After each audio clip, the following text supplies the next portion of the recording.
Time for more great coffee and conversation on Wake Up Cajun Country.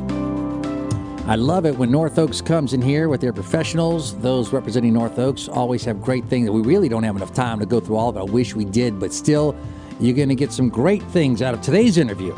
We got North Oaks Hospice Director, Miss Lisa Goings, sitting across from me. Lisa, good morning. I'm so glad that you're here. How are you doing this morning? I'm doing well. Glad to be here. You drinking your water? Drinking my water, All right, absolutely. just got to make sure. I love that. Seriously, and my mom passed away it was in January. Yes. And so we had the experience, which of course ups, lots of downs. Absolutely. And when it comes to hospice care, people don't know all the ins and outs, and we can start with the basics. What is hospice care, and when should people actually consider it? Everyone, if you don't know, when you get the diagnosis of an incurable disease, illness, it's overwhelming, scary, and I think what you can do is maybe bring to light a few things that people may already know, but things they may not know. First, just basically, if you don't mind, tell people what is hospice? Hospice it's a philosophy of care, and we embrace the idea of comfort and quality of life. So it's truly finding out what the patient and their family, what are their goals, what do they want to do for the remaining days of their life, especially when they've been diagnosed with something so terrifying and they want to go, you have to go through this. So it's really about what do they want to do, and it's providing those resources that they need in order to achieve their goals at the end of life. I like what you have, something printed right here. It talks about the celebration of a person's life. It is absolutely, it's about affirming life, and I cannot emphasize that enough. We take care of their emotional needs, their spiritual needs, their physical needs. So it's taking care of everything and taking that holistic approach. We have our medical director who helps us, Dr. Steve Godin and Dr. Pelche. We also have our nurses, our nursing assistants, our chaplain, social worker, our program assistant, and our volunteers. And we work together as an interdisciplinary team so that they can achieve their goals and what they want to do. North Oaks always covering every aspect. What a wonderful team. And for my mother, it was terminal cancer, but there's all kinds of things, of course, conditions that get treated with North Oaks in the hospice care, correct? Certainly, the conditions range. It depends on what's going on with the patient, but a lot of things that we see are patients who have cancer, who also too have end-stage organ diseases such as liver disease, lung disease, heart disease. So we take care of all those patients, kidney disease. So we're able to provide those resources and the emotional support that the family and patient needs during this time. And I know it's a question. Do I call hospice? When do I? Maybe I should. Maybe I can take care and do. Talk a little bit about that. I know a lot of people try to carry the weight. If you have a dying loved one, it's very difficult caring for that person. I always encourage, and all of our team encourages all patients to be proactive in asking those questions about when the time is right for them. They can bring it up with their physician at any point in time, and the physician can discuss it with them. So it doesn't have to be physician-led. It can be brought up by the patient or the family. And they can easily call the hospice office as well and find out information, because what might work for one may not work for another. And people are at different stages of acceptance as well. So hospice may work for one at that particular time, or somebody may not be ready for hospice at that particular time. But at least you're armed with that information to make the best decision for yourself and for your family. And maybe one aspect, not being flooded at all at one time with every member of the team. Exactly. Right? So, and that really does help, and it's not overwhelming, right? So I know for a lot of folks out there, there's so many different aspects of this that scary.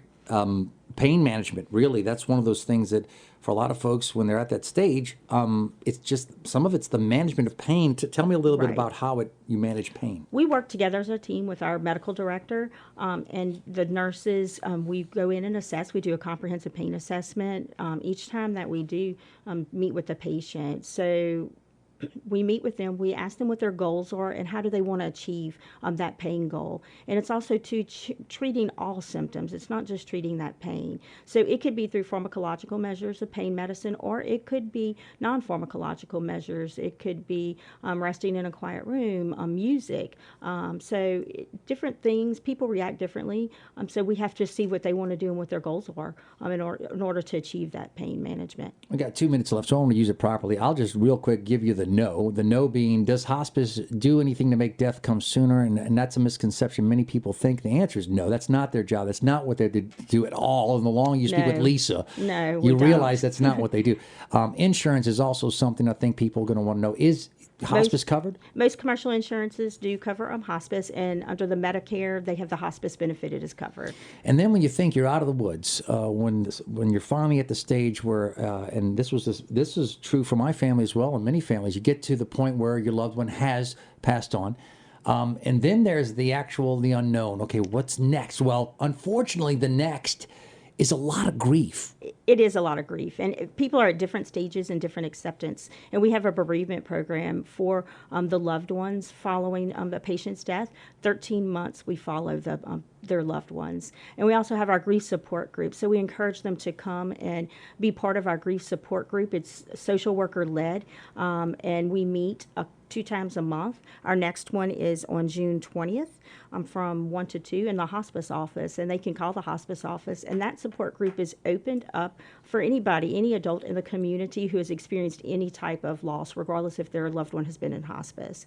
But we do follow our loved ones for, like I said, 13 months after the death of a loved one, providing them information, helping them get through that grief with our social worker and our chaplain, and helping them to navigate, because these are difficult waters. Everybody's at a different stage. And people try to honestly suck it up sometimes. And look, personally, I can tell you from experience, I learned early on I wanted to stay ahead of everything and anything, because I didn't know what was coming down the pipe. So to stay ahead of it, maybe you're in a situation, a friend, a family member, where you're starting to have those thoughts about maybe soon I will. Well, that thought is more than enough to at least just start the call, ask questions, and get ahead of it. Let me give you that phone number. It's 985-230-7730. Can they call that number? It's 7620. 7620. Yes. Okay, so 230-7620. And anybody can call and get any information. It's no obligation. Right, no obligation. So they can get that information. We can meet with them in the home. They can come into our office to meet, or we can speak over the telephone. It's whatever makes them most comfortable. And maybe you just need the support groups. Absolutely. Call. Do not call. How about that? Yes, please. We encourage everybody. Well, Ms. Goings, we're out of time, but I do always love to just open end and let you know. Is there anything else you'd like to add to this before we wrap it up? Just one thing is that our staff is there for the patient, and we visit with them based on their needs. And depending on what's needed for them is when we go out. All our disciplines will be with them, and we're just there to help them navigate this uncertainty that they may be feeling, and provide them with all the education that's needed to take care of their loved one. Wonderful. Thank you so much. North Oaks Hospice Director, Ms. Lisa Goings. We appreciate it. Thank you so much. Thank you. Can you do me a favor now? Oh, yes. She knew. I already prepped her for this. She's like, I said, everybody comes in. You get to answer the question of the day. And Great. She's actually got a really good answer. We're talking about Louisiana, how yay for us. Louisiana made the top 10 list of the most fun states in our union. Yeah, we're number 10. We made it, y'all. But we know that. We live here, right?